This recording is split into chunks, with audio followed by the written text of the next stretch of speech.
Hello everyone, welcome back to the channel. Hope you are doing well and fine, and in today's video I'll be showing you Emirates NBD how to open account. So without wasting any time, let's just jump right on the video and make sure to watch this video till the end and follow the steps as well. In order to open an Emirates NBD account in the UAE, what you need to do first is choose your account type. Emirates NBD offers different accounts like current account and savings account. Pick the one that fits your needs. You can also view these on the website before applying as well.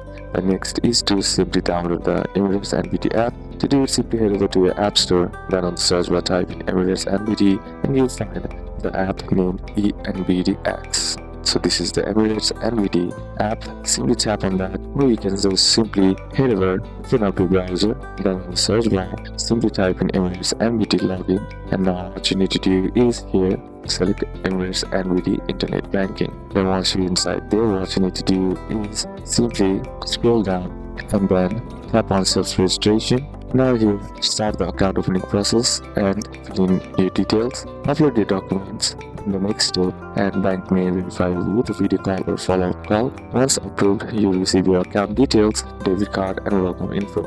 Documents you will need are original Emirates ID, valid passport, proof of address, salary letter or pay slips, and for non-residents, passport with visa page, proof of address abroad, and bank statement or reference letter from your bank at home. So these are a couple of steps that you can apply, and that's it for today's video, guys. Hope this video was useful to you. Leave a like if it did, comment down any questions that you have, and see you soon on the next one.